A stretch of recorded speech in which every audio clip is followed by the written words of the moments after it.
Boa noite, pessoal. Obrigado pela presença. A nossa intenção, né, nós preparamos um podcast, até como uma das atividades da comemoração dos nossos 40 anos, e felizmente para a gente ter boas conversas é fácil para a gente, né? Basta chamar alguns amigos e nós vamos conseguir ter pessoas competentes, que falam bem e que marcaram aí esses nossos 40 anos. Hoje o nosso tema é o futuro do direito digital. Não sei se eu já falei para vocês, doutor Gilberto, doutora Sandra, a minha mãe queria que eu fosse advogado e insistiu pra caramba. E só depois de muitos anos que eu descobri por que ela queria que eu fosse advogado. Chamar aqui a doutora Sandra Gouveia, né, amiga nossa aí de muitos anos. Aprendi bastante com ela. Inclusive, Sandra, eu sempre usei o conceito, né, do foco, das dicas, e tem um termo que você me ensinou um tempo atrás, que eu sempre uso, que é o cookbook. E uma vez eu estava falando do negócio, você fala, não, isso é um cookbook. Eu falei, caramba, é isso. E o doutor Gilberto também, né, que já teve presente em algumas lives nossas aqui, e são duas pessoas que são referências nossas, né? Não só assim do mundo do direito, né, mas também assim como pessoas que a gente considera bastante, né, que mantivemos boas amizades. Então, eu queria que cada um se apresentasse aí, por favor. E, Sandra, fala um pouquinho também, né, você e o Gilberto, como é que vocês começaram nessa história de direito digital, porque o mundo cibernético é completamente diferente do mundo jurídico. Deixa eu só contar também mais uma historinha. A primeira vez que eu vi crime por computador foi num caso curioso. Um amigo nosso de infância, ele era advogado, e falou, cara, eu preciso defender uma empresa que é uma joalheria, porque roubaram os dados dela. Pegaram os dados daquela joalheria e levaram para fora. E mal existia microcomputador na época, né? E aí o dono da joalheria falou, quem foi que fez isso e tudo mais. Era em fita, ou seja, copiaram para uma fita e levaram. Aí esse nosso advogado, ele fez a petição, fez a colocação, e o juiz não aceitou a denúncia, sabe por quê? Bom, se isso aí foi um furto, foi um roubo, como é que os dados continuam no mesmo lugar? Porque a ideia dele é que tinha que ter a subtração para ter o roubo, né? Então foi o primeiro momento assim que a minha cabeça começou a pirar com essa história de o direito no mundo da tecnologia, a tecnologia no mundo do direito. Então vocês aí acabaram que se tornaram expert nesse mundo e de juntar nessas duas áreas aí do conhecimento. Muito legal. Tem muitas histórias interessantes quando a gente começou a quebrar os paradigmas, né, dessa junção da tecnologia com o direito. Vou começar me apresentando, então. Fernando, eu sou advogada de formação, depois estudei na Escola da Magistratura e trabalhava na IBM desde pequena, né? Desde pequena profissionalmente. Comecei como estagiária, depois como advogada, e provavelmente esse termo cookbook, quem me ensinou foi o Gilberto, porque era o meu gerente na IBM. Então, talvez agora você saiba quem é o responsável verdadeiro. Sempre tive minha carreira de advogada em empresas, trabalhei no mercado financeiro, também no Citibank como advogada, depois voltei para a IBM, 10 anos na SAP, responsável pelo departamento jurídico, e a minha última passagem foi na Accenture. Então, sempre tratando dessa relação entre desenvolvedores de tecnologia com os seus clientes, né, da melhor maneira possível, falando muito de inovação o tempo todo. Essa sou eu. Muito prazer, obrigada pelo convite. Bom, eu devo dizer o seguinte, foi a Sandra que me apresentou a Módulo, então aqui é um encontro assim super feliz assim e de gente que está nessa área assim, há algum tempinho. Eu comecei assim, eu trabalhava no escritório de advocacia, que era o escritório que atendia a IBM, tá? E não tinha lei dizendo se o software era direito de autor, se era patente, o que era. E aí a IBM encomendou o escritório de fazer 3 casos na justiça de pirataria do software da IBM, pirataria do BIOS, né? Basic Input Output System, e para forçar uma definição pelo judiciário de uma lei pelo direito de autor. Então já foi aí essa história de você lidar nessa área com o futuro sem ter lei ainda, como a gente está hoje com inteligência artificial, que a gente já tem que lidar com inteligência artificial e não tem a lei ainda, né? Depois, eu saí do escritório e fui lá para a IBM.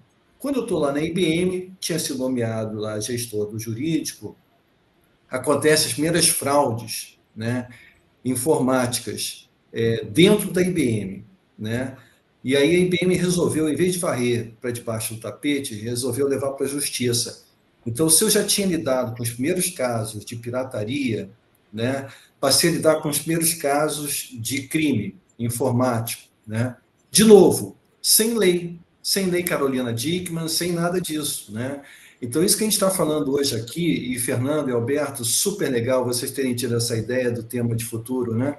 Porque eu diria que é o futuro do pretérito, o futuro do direito digital, né? A gente vem nessa trilha assim de se antecipar e de lidar com a falta de leis ao longo do tempo. Depois eu saí da IBM, montei um escritório focado em direito digital, e que eu tenho até hoje, e comecei a atender as Nações Unidas, outras coisas, e segui nessa trilha e tendo carreira acadêmica também na PUC do Rio de Janeiro. É isso aí. Essa apresentação da Sandra e do Gilberto, doutora Sandra e doutor Gilberto, assim, muito modesta, né? Esses dois aí são realmente aí, pilares do tema de hoje, aí, que é a segurança digital, né? A Sandra, o livro que ela publicou lá, O Direito na Era Digital, em 1997, foi pioneiro nisso, inaugurou, né? Ela estava comentando que depois eu vou pedir para ela falar um pouquinho mais da tese dela, de 1995, o doutor Gilberto teve junto também na banca, né? E o doutor Gilberto, depois que foi apresentado para a gente, se tornou aí realmente um consultor, um associado, um amigo, um guru, né? Na verdade, nesse tema, e sempre aí muito antenado também nas novas tendências. Então, nós estamos aí com dois feras, dois amigos aí que realmente é um orgulho estarmos fazendo essa conversa hoje aqui, que conecta passado, né, com toda uma visão que talvez agora esteja se realizando, né, de crimes cibernéticos, né, que se falava naquela época, parecia coisa só de filme, e hoje a gente vê isso como uma realidade, discutindo agora não mais quem é o culpado humano, né, mas quem vai se responsabilizar pelo algoritmo e coisas desse tipo, né? Então, muito obrigado aí pela presença de vocês aí nessa noite de hoje. Beleza, pessoal, vamos começar a esquentar, né? Contar umas historinhas aí, uns casos relevantes, mas, olha só, quando fala no direito digital, né, junto o direito e o digital, né, são duas competências, dois conhecimentos extremamente diferentes, né? Como é que vocês enxergam, ou seja, como é que consegue compatibilizar dentro de uma organização, no momento de um problema, seja uma fraude, seja um contrato, como que se junta essas línguas, que são dialetos completamente distintos, né? Vou falar só um pouquinho aqui para propor, então, um debate. Eu acho que, como o Gilberto comentou, não é a primeira vez que, né, o direito enfrenta essa situação em que a sociedade evolui antes da legislação. Isso sempre acontece, né? Dizem que o criminoso chega antes, né, do tipo penal. Isso faz parte da vida. A sociedade vai se desenvolvendo e o poder legislativo vai entendendo a situação e tentando regular. Então, quais são as ferramentas que a gente tem hoje? A gente precisa se basear nos conceitos jurídicos, que são os mesmos, os valores da sociedade. Então, acho que mais do que nunca são cenários muito diferentes, né? O direito mais tradicional, né? As leis escritas, e aí, uma vez promulgadas, depois de um longo processo legislativo, finalmente sai a lei, aí tudo já mudou, né? Quando a gente fala de tecnologia, mas mais do que nunca, eu acho que é importante a gente entender quais são os conceitos e os bens jurídicos que a lei quer proteger. E caberá ao judiciário também entender, se atualizar e ser capaz de lidar com as situações de conflitos que venham a surgir. Gilberto, o que você acha dessa... Eu concordo 100% contigo. E eu, desde aquela época, estava falando dos crimes, primeiros crimes e tal, eu uso uma estratégia muito simples. Eu dou 2 passos atrás para dar um passo para frente, né?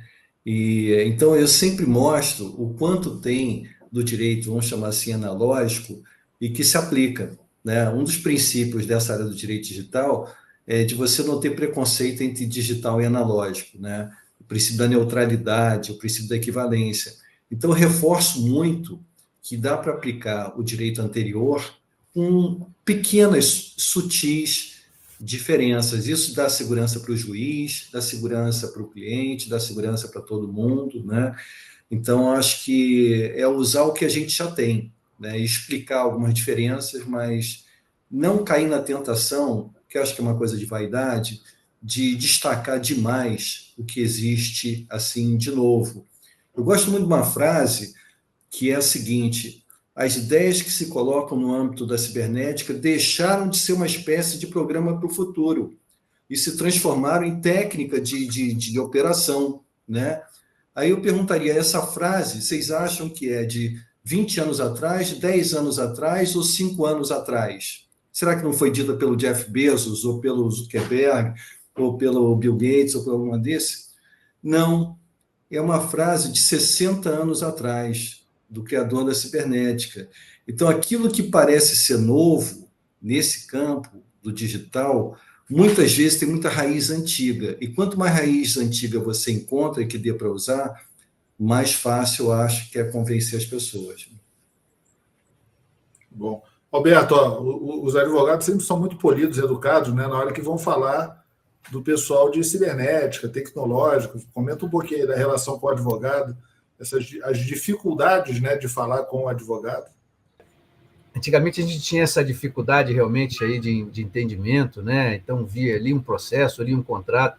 Hoje em dia o meu amigo ChatGPT, ele me ajuda muito a traduzir o juridiquês para alguma coisa, né? E é interessante você pedir para ele traduzir um tema às vezes complexo para uma linguagem mais de leigo, né? Não precisa dizer que é para uma criança entender, porque a criança não está envolvida com isso. Mas realmente a gente tem realmente desafios interessantes, né? Porque, principalmente, eu trabalho muito com o desenvolvimento das normas, né? As normas internacionais, que é um grande trabalho aí de consenso. E hoje, as principais leis que, de alguma forma, estão conectadas à gestão de riscos, segurança da informação, inteligência artificial, todas elas trabalham muito nesse conceito aí de adotar as melhores práticas, né?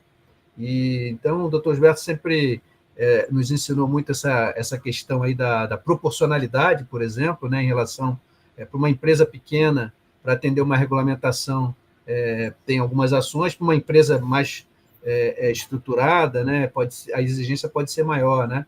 Então, a gente está vivendo esse mundo aí interessante, porque não basta apenas, na parte técnica, a gente adotar a melhor tecnologia ou a melhor prática, né? A gente precisa, de fato, também, por conta das regulamentações, mostrar que utilizou as melhores práticas. E aí a norma ela serve, talvez, aí como um arcabouço, uma referência, né? Ninguém está reinventando a roda, né? Então, desde lá daquela época, né, a gente tinha um mundo que não tinha nem lei, como a Sandra acho que levantou muito bem esse ponto agora, também não tinha normas, não tinha esses padrões, as melhores referências publicadas. Hoje em dia a gente corre atrás do problema, mas a gente chega ou com uma lei, né, ou com uma norma para apoiar essa visão. Então, tem facilitado um pouco esse diálogo de lei, né, por um lado, legislação, requisito, e por outro ali, normas, diretrizes, melhores práticas, né? Agora, eu tenho uma pergunta para vocês. Eu tenho percebido muitos advogados interessados em aprender, por exemplo, inteligência artificial, né, que é o assunto que veio para ficar. Que dicas vocês, especialistas, podem dar para a comunidade jurídica para a gente conseguir se capacitar nesse assunto e atender melhor essas questões? Deixa eu te falar uma historinha rápida aqui. Eu fui dar uma apresentação que eu estava assim, meio acuado, porque na plateia tinha assim, uns 250 advogados, era um evento de advogados, eu achei que ia ter pessoas assim diferentes, mas só tinha advogado. Fui numa associação que promoveu o evento, eu fui dar a palestra. Aí, antes de mim, falou uma pessoa, palestra assim, espetacular do iFood, e eles falaram que eles têm 40 mil APIs. caramba, 40 mil APIs, integração, né? Tipo assim, uma dessas APIs deve ser, por exemplo, o McDonald's. Então, só aquela API já tem 40 mil, não lembro, acho que o número era esse. E aí eu pensei, caramba, 40 mil. Aí eu vou explorar isso que ele falou na minha apresentação. Só que se fosse uma apresentação de TI, para mim era super tranquilo eu multiplicar. Aí eu perguntei para a pessoa, vem cá, alguém aqui sabe o que é uma API? Mais de 200 pessoas, ninguém sabia. Não era um público de direito digital, era um público de advogados. Eu falei, pessoal, fiquem tranquilos que eu também nunca entendi o que é um embargo de declaração. Então, é necessário a gente multiplicar, a gente juntar esses elementos. Então, dicas, né? Primeira coisa, eu acho que a primeira é não achar que a inteligência artificial vai fazer tudo que você quer. Tudo que você imagina, sonha, não vai fazer. E o segundo é tratar ela da forma que você convive no dia a dia. Eu acho que para um advogado, a inteligência artificial deve ter uma ajuda assim, muito grande na busca. Por exemplo, o ChatGPT lançou agora o agente do ChatGPT, que permite fazer coletas de informação. Aí hoje eu vi até um videozinho sobre isso, que a menina falou, eu queria saber o nome de todos os prefeitos dos 5.600 municípios do Brasil. Perguntou para o ChatGPT. Eu estava falando antes, né, que eu falei, eu dei uma dica para a pessoa, como é que você faz um chá de gengibre? Pode ter certeza. Eu fui no ChatGPT para confirmar, para buscar informação, para saber como que faz a desidratação. Então, usar no dia a dia, Sandra, ajuda muito. A minha filhinha de 9 anos, ela usa o ChatGPT com controle, obviamente, mas eu acho que, tipo assim, para você ficar um bom usuário de inteligência artificial, você tem que usar ela no dia a dia. Eu tenho uma dúvida. Qual parafuso que eu preciso usar para prender a televisão de tal tipo na parede? Se você procurar no Google, você não vai achar. O ChatGPT te diz na hora, você fala qual é o modelo, ou tira uma fotografia do modelo. Então, eu acho que trazer no dia a dia da prática ajuda muito no trabalho profissional, porque você vai ter na sua cabeça o mindset, já vai estar dentro dessa linha. E eu acho que para advogado é assim, espetacular. E também vejo que, às vezes, né, o advogado ele tem a necessidade, não, obviamente quem é mais experiente não tem isso, mas de abstrair o que é a parte tecnológica, o que eu falei da API. Eu vi ali um monte de gente falando sobre API. Legal, eu li sobre API, eu entendi teoricamente o que é aquilo ali, mas é uma coisa meio diferente, como é para mim um embargo de declaração. O advogado fala, vou fazer um embargo de declaração, eu falei, isso mesmo que eu acho que tem que fazer. Mas eu não tenho a menor ideia como que funciona algo dentro dessa linha. Então, complementar o conhecimento, eu acho que é algo muito importante, e a forma realmente é ter, não chamar de Vossa Excelência o ChatGPT, mas trabalhar com ele realmente no dia a dia. Acho que ajuda muito isso. Fernando, acho que vocês têm um papel, a Módulo tem tido um papel assim muito legal nesse sentido. Eu lembro que dentro do Checkup Tool e depois o Risk Manager, ferramentas da Módulo, vocês usavam Meta Frameworks e outros, enfim, outros artefatos tecnológicos para sintetizar as coisas. Então, se o advogado falasse embargos de declaração, estou dando um exemplo aqui, né, falasse algum termo jurídico, ou se tivesse uma norma técnica, ISO, ABNT, vocês encapsulavam tudo isso, botavam no liquidificador e saíam controles, que eram práticos, né? Então, acho que é uma forma de traduzir a complexidade jurídica, né, é cada vez mais você sintetizar. Se você pegar, por exemplo, a LGPD e o projeto de lei de inteligência artificial, ambos se baseiam em gestão de risco, né? Se o dado é sensível, se não é sensível, essa coisa toda e tudo mais. Então, se aí a aplicação é mais crítica, menos crítica e tudo mais. Vocês, no Checkup Tool e no Risk Manager, já estavam fazendo aquilo que o Alberto estava dizendo agora há pouco, da proporcionalidade, né? O assunto da proporcionalidade. Então, trazer o dia a dia para a prática, como o Fernando está dizendo, é trazer a calibragem do que está acontecendo na prática e partir da prática para a teoria, e não partir da teoria para a prática, que é o caminho inverso, e que os advogados normalmente às vezes fazem, né? E que aí complica um pouco mais. Então, acho que esse papel que vocês têm tido de andar na frente, a Módulo anda muito na frente, né? Sintetizar as coisas e tornar em práticas facilita muito. Eu estava pensando sobre essa provocação da Sandra, né? E já que o Gilberto citou algumas referências antigas, né? Tem uma definição de tecnologia Essa é do Michael Kapor, que foi o fundador da Lotus. Né? Lembra? A Lotus foi a primeira planilha antes, Lotus né? 123. Lotus 123. Pois é. Ele tem uma definição de tecnologia que era: tecnologia é tudo aquilo que não existia quando você nasceu, ou quando você começou a trabalhar, talvez, né? A Sandra disse que quando ela era pequena no mundo do direito aí, né? Então, hoje, para nós, talvez, inteligência artificial é tecnologia, né? Porque não existia quando nós não nascemos. O Fernando gosta de lembrar que há 40 anos atrás eu fiz um mestrado de inteligência artificial e, de uma certa forma, eu deixei porque eu não via futuro de realização, era uma coisa que estava muito abstrata. Né? Hoje virou o buzzword do momento, né?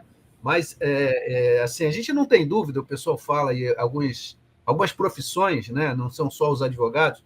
Será que a inteligência artificial vai substituir o advogado? Não tenho dúvida que não, né? Mas vai substituir o advogado que não souber utilizar a inteligência artificial, porque para nós hoje é tecnologia, mas isso, como o Fernando falou, a filha dele de 9 anos, ela já não vai chamar isso de tecnologia, ela já está crescendo com esse tipo de processo, de conversar com o celular para trocar ideias, né? Ela não vai mais no Google perguntar, ela vai pedir para o agente, que ela vai personalizar, pedir para ela, e o Fernando vai ajudar que esse agente tome conta para que ela não acesse conteúdos inapropriados. Né? Então, assim, são algumas mudanças de paradigma que a gente assiste, tudo é muito rápido. E aí eu lembro, Sandra, em 1997, do livro, estava surgindo ali a internet comercial no Brasil. Tinha essa preocupação das empresas: será que eu vou deixar os meus funcionários acessarem a internet de dentro da empresa? Será que eu vou liberar um e-mail? Né? A gente fazia pesquisa se a pessoa tinha e-mail naquela época. Né? Então, são desafios que, como o Gilberto colocou, eles são repaginados a cada nova onda, vamos dizer assim, tecnológica que surge. Né? É isso aí. Bom, mas como que é também esse aspecto, né, Sandra, ajudando aí nas perguntas de eu preciso fazer um parecer, uma ação ou responder uma ocorrência que trata a inteligência artificial. Entendeu? Como abstrair, entender esse caminho? Eu acho que talvez seja o contraponto da sua pergunta, né? Porque às vezes a pessoa fala, eu não uso no dia a dia. Legal, mas chegou uma demanda para tratar sobre aquele assunto. E eu acho que cada vez mais as próprias fraudes, né, elas vão passar a utilizar a inteligência artificial, seja no planejamento, para preparação. Eu acho que, por exemplo, para fazer um sequestro de alguém, a inteligência artificial hoje, assim como era o Google, assim como são as redes sociais, mas a inteligência artificial ajuda a preparar tudo isso, né? Inclusive os dados e rotas e tudo mais, que cada vez mais, eu não tenho dúvida hoje que os maus elementos estão usando a inteligência artificial no seu dia a dia. Daí, infelizmente... Como é que é esse desafio? Fala assim. Eu acho que, infelizmente, isso deve ser uma verdade, né? A gente sabe que as organizações criminosas, elas têm muito dinheiro, possivelmente estão usando, mas eu acho que a gente tem que voltar para o bem jurídico protegido. Né? Então, o que está sendo protegido? É a vida? É a liberdade da pessoa? É o patrimônio? É o dado? Né? Que famoso novo petróleo, como se chama. Então, o que se protege? E qual é a violação da lei? Isso não muda. O meio do crime pode mudar, mas o tipo penal continua o mesmo. Gilberto, não sei se você concorda comigo. Mas... Eu concordo. Aqueles casos da IBM no passado foram casos de 1986, tá? 86, 87. Eles foram julgados como? Foram julgados com 171, estelionato. Né? Qual era o bem protegido? Né? Era aquilo que foi fraudado. Né? A definição clássica do 171, estelionato: você tem uma vantagem devida de um lado, um prejuízo devido do outro lado e um artifício, né? Uma ponte entre eles. Né?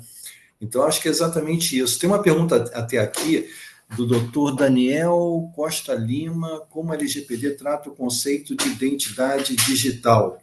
Né? Que, de novo, é como a Sandra está dizendo, a gente tem que entender qual é o bem jurídico protegido. Né? Na identidade digital, a forma da pessoa ser identificada, né? E eu lembro que as Nações Unidas me chamavam para ajudar alguns países a escreverem leis em 2010, 15 anos atrás, sobre proteção de dados pessoais, a nossa LGPD, o GDPR, etc. e tal. Hoje em dia, ela não me chama mais para isso, né? Eu estou fazendo um trabalho em Trindade e Tobago, em Dominica e em São Cristóvão e Neves, no Caribe, que são projetos piloto da ONU, sobre identidade digital, legislação de identidade digital, não é mais dados pessoais. Então, como a Sandra está dizendo, se a gente foca no bem jurídico, a gente já vai encontrar, em relação àquele bem jurídico, uma quilometragem de legislações e jurisprudência bastante grande, né? Então, em vez de a gente ter um fetichismo com relação, às vezes, o novo, né, uma nova lei, uma nova visão, eu acho que a gente tem que focar na essência, no núcleo da coisa, no coração, que é o bem jurídico. Eu concordo 100% contigo, Sandra. Agora, e a legislação, tanto a LGPD quanto o projeto de lei de inteligência artificial, traz novas responsabilidades, né, ao controlador, ao operador, na LGPD, ao desenvolvedor, né, ao usuário. Então, aí sim, são novas responsabilidades e cuidados que os agentes precisam observar. Tem novas responsabilidades aí no campo do direito. E aí eu acho que é tão importante esse trabalho preventivo, né, que vocês fazem. Isso é bem legal, até porque o direito digital... Diga. Vai lá, não, pode concluir. Não, só dizer o seguinte, o direito digital ele está fazendo meio que explodindo, né, para os lados, ele está crescendo para os lados, está o diálogo das fontes, né, e ele está ficando cada vez mais principiológico. Você pega o Marco Civil da internet, o coração são os princípios gerais, não são as regras detalhistas, né? O projeto de lei da IA, igual, começa com os princípios. Com a defesa do consumidor, princípios de novo. Então, isso que a Sandra está dizendo, começam novas responsabilidades, mas elas vão ser sempre interpretadas com base nos princípios gerais. Então, a gente está indo para um futuro cada vez mais baseado em princípios, você dominar os princípios, eu acho que é o segredo da coisa. Eu ia fazer um resgate, que é de um tempo lá de trás mesmo, um sistema, alguns de vocês vão lembrar, o Second Life, né, que era, na verdade, foi uma experiência social, essa empresa não foi para frente, mas trouxe a ideia aí do avatar, né, do metaverso, né, e naquela época teve problemas jurídicos, porque as pessoas faziam 2 avatares e aí um tinha relação sexual com o outro, mas um era homem, mas era, na verdade, como mulher, e aí as questões jurídicas, as empresas montavam lojas virtuais dentro do metaverso, mas pode, não pode, então tinha algumas questões, com certeza, Sandra, muito à frente mesmo ali, e aí o Second Life, eu acho que não conseguiu ter um modelo de negócio viável, desapareceu, mas o metaverso atual, né, esse ambiente corporativo que a gente vive, eu gosto sempre de elogiar muito a iniciativa do GovBR. Nós aqui no Brasil temos esse GovBR, que é um negócio fantástico. Eles agora, inclusive, nesse tema de identidade digital, eles estão forçando aí a questão do múltiplo fator de autenticação, né, porque nós estamos já começando a confiar demais nessa autenticação nível ouro lá do GovBR, e eles agora preocupados para que as pessoas realmente aumentem a certeza de que elas são elas mesmas, né, em relação a assinar contratos, né, blockchain, a questão da moeda digital que vem aí. Então, assim, são muitos temas que lá atrás eram quase que exercícios de experiências sociais, vamos dizer assim, mas que hoje tudo isso faz parte do nosso dia a dia, no mundo pessoal, da sociedade e no mundo corporativo, né? O metaverso corporativo é assim, né? Então, os contratos hoje já são todos assinados digitalmente, né? Quem ainda exige uma assinatura manual é um negócio assim que a gente, né, acha estranho isso, né? Então, como é que o direito vai continuar lidando com essa situação? É um grande desafio, né? E um ponto, né? O doutor Gilberto falou da identidade digital. A Sandra levantou a pergunta feita pelo Daniel Costa Lima. Agora, parece também a identidade, seja digital, seja uma senha simples ou qualquer outra, é também um alvo, né, do mau elemento, ou seja, ele quer a identidade para depois entrar. Às vezes as pessoas, como o ambiente foi hackeado, qual a tecnologia que foi usada? Sentou no bar com alguém e convenceu ele, como foi o caso recentemente, deu 15 mil reais e ele forneceu a senha dele e se dispôs a dar alguns comandos no computador, ou seja, o desafio era mais também na linha, nós tínhamos falado aqui do Kevin Mitnick, e o desafio dele era esse, né? Era a chamada inteligência artificial. Ele chegava a imitar som de modem com a boca, e ele conseguia fazer o login, ou seja, ele se desenvolveu em várias especializações, né, que eram muito mais humanas do que necessariamente tecnológicas.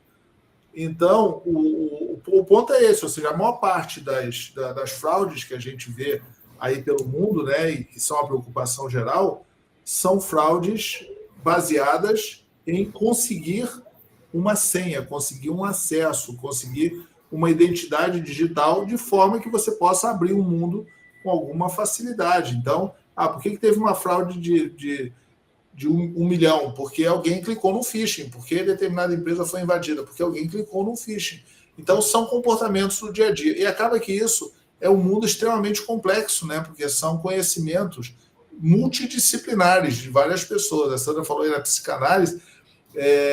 Também tem a questão do comportamento, né? De avaliação das pessoas, da confiança. E acho que isso, cada vez mais, é importante, né? Por mais que o mundo esteja ficando digital, me parece que o mundo real também faz parte desse futuro cada vez com mais força. O que vocês acham? O que você acha, Sandra? Eu sei que é um assunto que você gosta. Eu acho que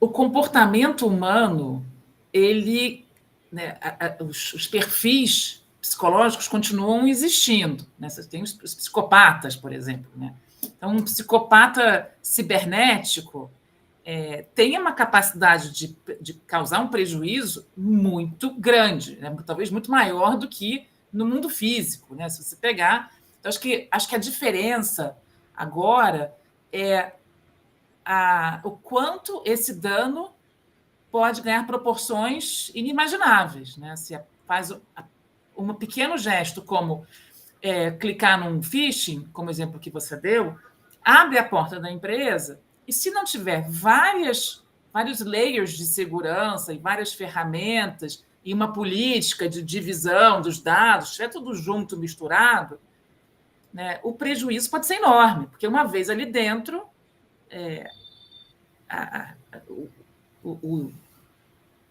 o potencial ofensivo, para usar uma expressão jurídica, é enorme. E tem a questão da jurisdição também, né? Porque pode ser não só no Brasil, como em qualquer lugar. Os databases os data centers estão espalhados por aí.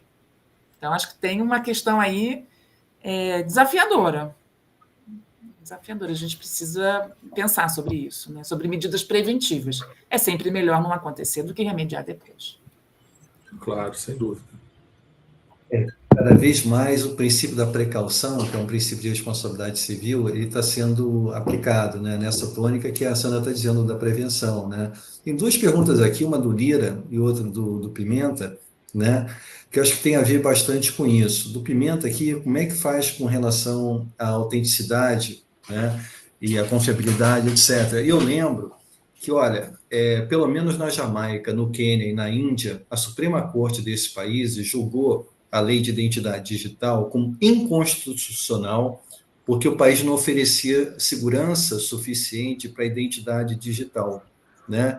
Então, eu acho que aqui, por exemplo, a Jamaica, ela emendou a lei, a Índia fez a mesma coisa, dizendo que teria que ser multifator, onde seria o repositório que guardaria as identidades digitais, como é que faria a cooperação público-privada, como é que você faria uma camada superior para pegar a identidade digital dos bancos, do setor privado, por exemplo, né?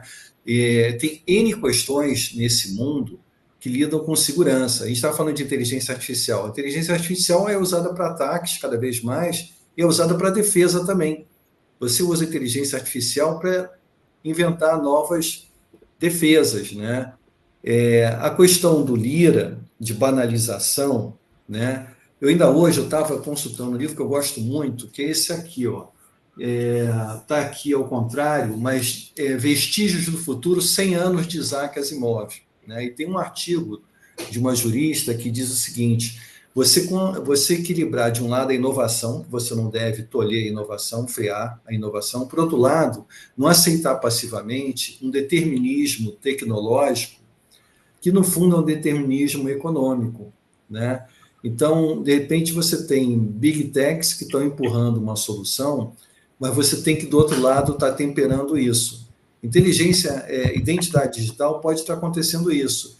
Você tem uma facilitação, um empurrão para a identidade digital, sem ter ainda uma segurança suficiente instalada, né? Então, acho que é um jogo de gato e rato que a gente tem entre a lei e a sociedade. A Sandra estava dizendo, a sociedade anda na frente da lei, né? Então, a gente vai ter esse problema sempre de estar dando 2 passos para trás para olhar o que a gente tem para poder dar um passo para frente, né? E evitar esse determinismo, essa banalização, né? De uma forma que seja acrítica, né? A gente tem que ter humildade, tem que ter, acho que, evitar a vaidade e tentar aplicar o que a gente já tem. Eu estava lembrando aqui também, o Gilberto, estava até tentando ver aqui na estante virtual. Ontem foi aniversário de um grande amigo nosso também, que é o Fernando Ximenes, que é outro guru, uma das pessoas assim mais fora de série que eu já conheci na minha vida em termos de inteligência e capacidade. E aí, há muito tempo atrás, ele sempre, quando você trazia um assunto para ele, ainda hoje, ele já está lá na frente e ele traz hoje. E tinha um livro que era chamado Visão 2020, Isso. Que eu estava tentando descobrir, isso aí com certeza é antes do ano 2000. John Naisbitt. Que tentava prever, né, na linha do Asimov, aí, tentava prever como é que o mundo estaria no ano 2020, e aí, sem dúvida, várias das profecias, né, se realizaram ali em relação ao valor do ativo digital, né, como a Sandra levantou bem aí, né, identificar qual é o ativo a ser protegido. Talvez lá no passado esse ativo era intangível demais para alguém conseguir, vamos dizer assim, tratar ele como um algo, né, como uma coisa, né? Hoje a gente já qualifica esses ativos de informação, mas de que nós estamos falando? É da identidade digital, ou é de um dado pessoal, ou é de uma criptomoeda, né? Exatamente o que é, qual é o dado. Então, essa vida digital ela já existe. E um desafio, talvez, da gente fazer essa conexão do mundo físico, né, do físico, com o digital, o figital, né? Eu não sei como chamaria isso, né? Mas é interessante assim essa visão. Então, foi só uma lembrança aqui do nosso amigo Fernando Chimenez, que fez aniversário ontem. Então, se estiver nos ouvindo aí, participando aí, parabéns, Fernando. Você sempre foi um cara à frente do tempo aí, e é exatamente o que a gente está discutindo aí, porque sabe-se lá o que vem pela frente, né? Eu fico imaginando se é uma diferença de 20 anos para trás, a gente já vê tudo ter evoluído tanto, a tendência é que nos próximos 20 anos isso é exponencial, vai ser 20 vezes maior essa evolução dos 20 últimos anos, né? Então, caramba, o que as nossas novas gerações vão precisar enfrentar por aí, né? Eu acho Agora, que... como... Não, só para também, Alberto, eu acho que complementar, eu acho que é importante a gente lembrar que as novas gerações, assim como a filha do Fernando, já nasceram, né, e cresceram com esse conceito do virtual e do intangível muito mais próximo deles, né, e delas. Então, os amigos são virtuais, né, a comunicação é virtual, né, o aprendizado é virtual, as relações que essas gerações estão formando, seja com pessoas ou com coisas, objetos, é muito no virtual.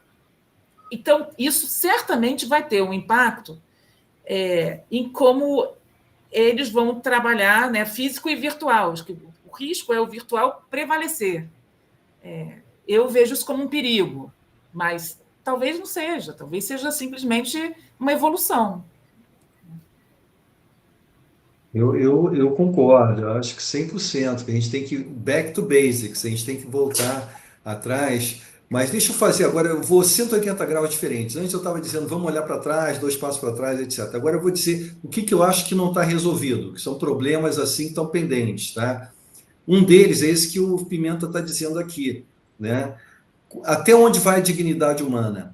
Alguém pode abrir mão do dado da sua íris em troca de dinheiro, né? Alguém pode vender um braço. A literatura, Mercador de Veneza, tem coisa assim, você pode abrir mão disso aí, não está claro até onde vai a dignidade humana. Contratos, smart contracts, eles são contratos? O criador dessa expressão diz que eles não são contratos, o MIT diz que não são contratos, são programas. Qual é a fronteira entre contrato e programa? Né? Propriedade intelectual, qual é a fronteira entre informação, que é conteúdo, e dado, que é programa? Você pega o Aurélia eletrônico do passado, mediram que 92% eram palavras e 8% era software. Então, esse exercício que fizeram para ver qual é a fronteira, né, entre aquilo que é dado e o que é informação, não está resolvida. Tem N coisas que são futuro e que dificilmente a gente vai conseguir pegar alguma coisa do passado. Tá? Eu acho que inteligência artificial tem um conceito, fora a originalidade, tem o conceito da independência. Agora, nos Estados Unidos, estão julgaram outro dia, aplicando fair use, o uso justo, dizendo que se você botar no liquidificador, sei lá, 4.000 obras, você não vai estar muito dependente de uma delas em particular, porque tem 4.000 ali dentro, né? Então, se um requisito do direito de autor é independência, você está sendo bastante independente, e tem 4.000 lá dentro. Então, tem certas coisas que realmente, como a Sandra estava dizendo agora há pouco, são novas responsabilidades, né? Cada vez mais a gente tem que ir nos princípios, para a partir dos princípios entender as novas responsabilidades, né? Você concorda, Sandra? Sem dúvida. O que eu acho também que é importante é que quem gerar qualquer nova informação saiba que trash in, trash out. E aí a responsabilidade de coletar de fontes confiáveis e que tenha o direito. Aí é que está. Eu concordo, mas só vou fazer essa ressalva. Que ela tenha o direito de usar essa informação originária.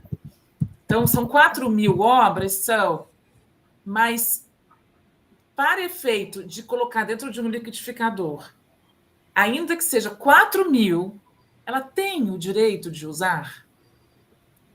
O autor original permitiu? Sim ou não? Se sim, beleza. Se não, quer dizer, se esse dado tem um proprietário, eu tenho dúvidas se ele poderia colocar nessa mistura. Eu acho que agora sim. Fala, Fernando. Fala, Gilberto, pode falar. Eu acho que é exatamente isso. A propriedade intelectual é uma propriedade, certo? E a Constituição diz que, e o Código Civil também, que a propriedade tem uma função social. Então, se você tem 4.000 obras no liquidificador, talvez a função social da propriedade seja de que, nesse caso, seria justo você botar tudo isso no liquidificador. Porque o interesse de uma pessoa dessas 4.000 seria um interesse assim, bastante relativizado. Mas são questões que não estão resolvidas. Por exemplo, inteligência artificial generativa é software? Porque a lei de software diz que o software faz funcionar para fins e modos determinados. Mas se a IA generativa é imprevisível, vai ter ali um black hole, né?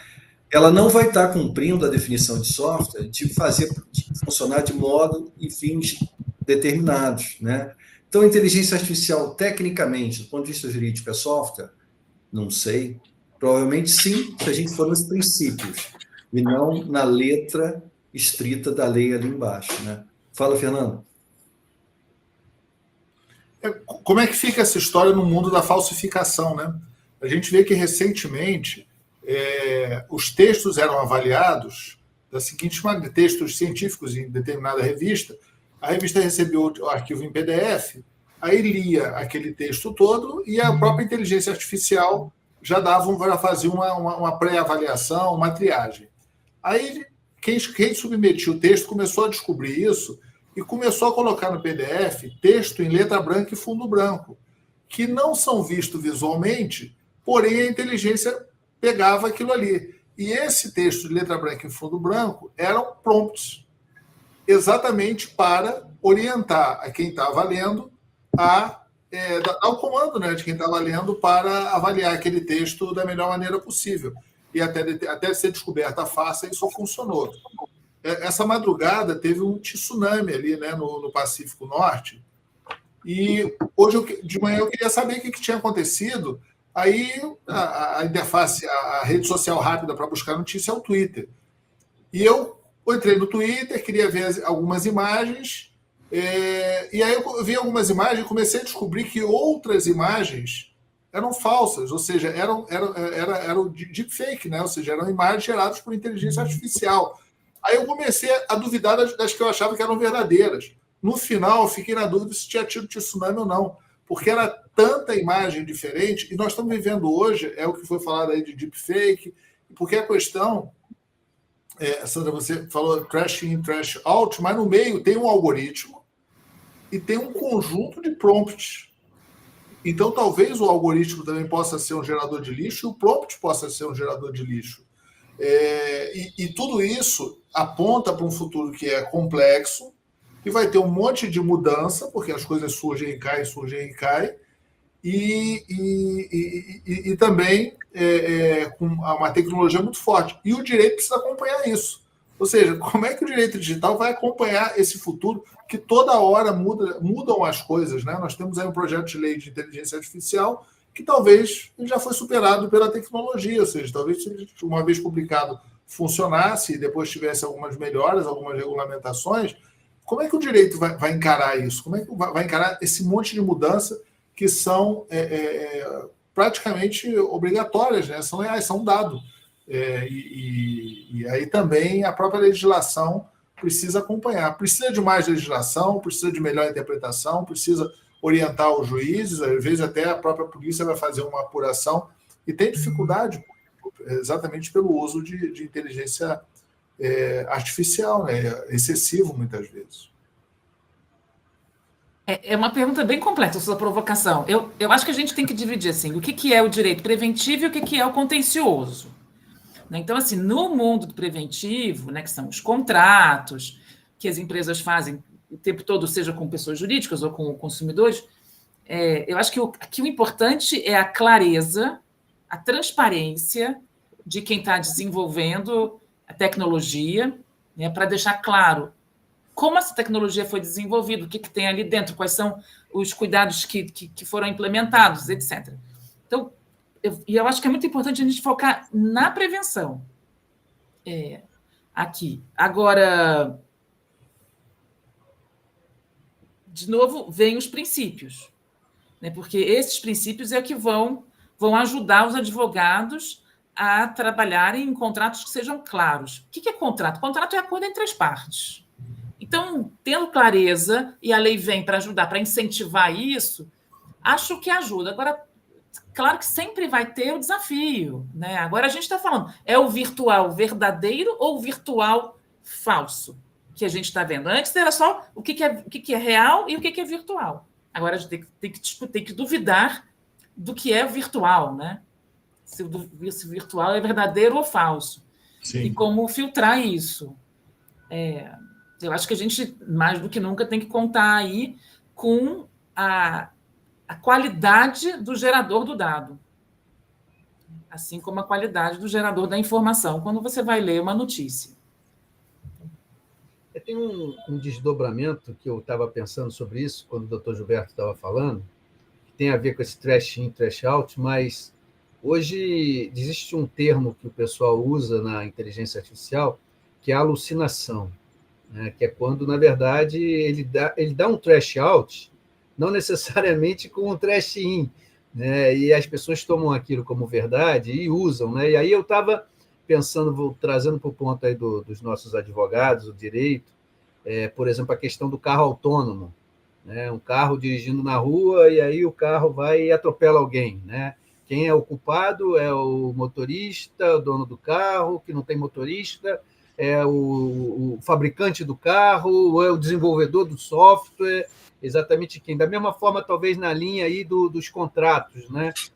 Um contrato que foi desenvolvido de uma forma pela inteligência artificial que contém algum erro lá, ou um parecer jurídico com uma jurisprudência inventada de quem é a culpa, é do usuário que usou aquilo, é do software que confiou, né? Então, como é que fica isso? O doutor Gilberto está um pouco à frente nessa preocupação aí do responsabilizado, né? Sim, eu acho que o direito vai cada vez mais se apoiar em gestão de risco. Pensa, por exemplo, em computação quântica. Se a computação quântica ela quebrar sigilo de todo tipo, né? Esse é um mundo que o direito não vai permitir. Os juízes não vão permitir, os legisladores também não, né? Agora, como é que você separa essas várias proporcionalidades, essa granularidade infinita que vai haver, né? Isso não vai estar numa lei. Esse nível de detalhe não vai estar. Não vai ter um menu dizendo, olha, isso aqui pode, isso aqui não pode. É muito volume, né? Então, acho que a gente vai ter, de um lado, esses princípios gerais, e de outro lado, Alberto, o papel da normalização técnica, das normas técnicas, vai crescer muito, né? E vai encostar assim no direito de uma forma mais fluida. Então, hoje, quem é um CISO hoje, né?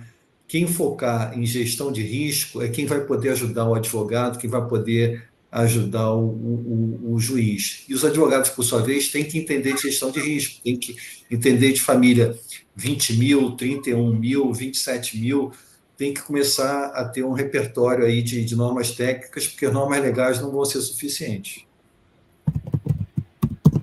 Agora, pensa, se vocês já pensaram nisso, imagina, o advogado vai avaliar um contrato. Ele olha o contrato, pega ele e coloca dentro do sistema de inteligência artificial. Só que aquele contrato tinha um monte de cláusula, fonte branca com fundo branco. No papel ou na tela você não leu. Porém, o seu sistema de inteligência artificial absorveu aquelas cláusulas. E quando você vai depois dialogar com o sistema de inteligência artificial, ele vai considerar aquelas cláusulas. Não estou incentivando, obviamente, ninguém a fazer isso. Mas é algo que a gente precisa se proteger, não é? Ou seja, esse tipo de falsificação de texto, até as provas, eu acho que receberão um impacto muito grande do deepfake, né? Da falsificação, ou seja, é uma questão de conviver com a nova tecnologia, mas também das ameaças que derivam dessa tecnologia.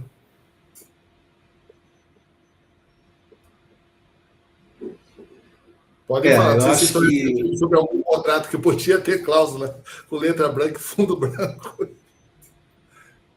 Eu acho que todos esses esquemas, assim, sempre existiram. De repente, no passado, você tinha estratagemas de cifrar e decifrar, né, informação, né, passa tinta invisível, aí chega do outro lado. Sempre tiveram esquemas assim de segurança e que podem ser uma pirataria de cláusula contratual, pode ser diferentes coisas, né? E eu acho que o direito não vai ser a solução, assim, o sustentáculo para resolver essa granularidade toda, não, né? Eu acho que vão ter princípios aqui, e tem uma pergunta aqui também sobre se o direito está preparado para lidar com deepfake, enfim, com identidade, com dados sintéticos, com identidade digital. Não está preparado, a realidade é que não está, né? E eu acho que, se a gente olhar assim o ritmo de inovação do Congresso, o Congresso, nesse momento, está com um projeto de lei que foi colocado esse ano, né, que está tramitando aos trancos e barrancos, que é incluir no Código Civil uma parte inteira, chamada livro, sobre direito digital. Isso é uma revolução, do ponto de vista da lei, que é levar aquilo que estava esparso, Lei Carolina Dickmann, urna eletrônica, coisa assim, pedofilia eletrônica e tal, levar para dentro do Código Civil para se tornar mais geral, né? Esse é um movimento super importante, super relevante. Apesar disso, né, na hora que você coloca embaixo da Constituição Federal, é a principal lei, a mais geral de todas, você coloca o direito digital incrustado ali, né, ele vai ser sempre genérico, ele não vai ter condição de lidar com tudo, né? Então, eu acho que dado sintético não está preparado, identidade digital eletrônica não está preparado, identidade digital, né? E o Girão está dizendo de banalização. Você aumentar a eficiência não significa, no final, que o juiz vai estar dependente da IA para dar decisão. A supervisão humana sempre vai ser necessária. É o que a Sandra estava dizendo, né? Se você exagera no virtual, o pêndulo vai muito para o outro lado, normalmente ele vai voltar para o lado oposto, até chegar finalmente no ponto de equilíbrio, né? Eu acho que nesse momento, como a Sandra estava dizendo, foi demais para o lado do virtual. Já está todo mundo reclamando de inteligência artificial, dizendo que é um perigo. É G20, é G7, é todo mundo, né? Vai haver fatalmente um movimento agora de retorno, né? Mas esse momento de retorno não vai ser uma proliferação do número infinito de leis. Eu acho que vai ser uma coisa mais no meio termo. Minha profecia aqui. Mas eu acho que é isso mesmo, até porque a própria legislação prevê, o projeto de lei, né, de inteligência artificial, prevê a atividade humana. Então, né, nas ferramentas de IA que tenha risco. Acho que é importante, a gente não vai ser substituído pelas máquinas, de maneira nenhuma. Pelo contrário, acho que o humano vai ter que olhar, mas de uma forma diferente, não para construir, mas sim para supervisionar. Olha, nós estamos chegando quase já no nosso horário aqui, eu só não queria perder a oportunidade que o doutor Gilberto levantou a bola. Na semana que vem, doutor Gilberto, nós teremos a reunião do Comitê de Gestão de Riscos da ABNT, na qual eu coordeno, e um dos assuntos que está na pauta é a norma 31.022, que é uma norma de gestão de riscos legais. Essa norma está sendo revisada, então nós aqui no Brasil precisamos ter um posicionamento em relação a ela. Ela é de 2020, portanto, naquela época, esse assunto de inteligência artificial ele não estava muito lá em cima. O senhor ajudou, na época, a traduzir essa norma. Existe a versão brasileira da norma técnica publicada pela ABNT. Então, fica o convite. Aqueles que quiserem participar, pode aí colocar. Eu peço para as meninas da Gaia colocar meu e-mail aí. Basta me mandar o e-mail. Na semana que vem, então, quarta-feira, nós temos reunião do comitê. Essa é uma norma importante. É uma norma de gestão de riscos legais. Quem sabe a gente pode evoluir nessa revisão da norma, abordando alguns dos aspectos jurídicos, né, que o risco legal nada mais é do que são as penalidades, as sanções e tudo que possa, de uma certa forma, vir a partir de um descumprimento de uma lei ou de um contrato, né? Não é uma norma de compliance, a norma de compliance é outra. Essa é uma norma específica de gestão de riscos legais.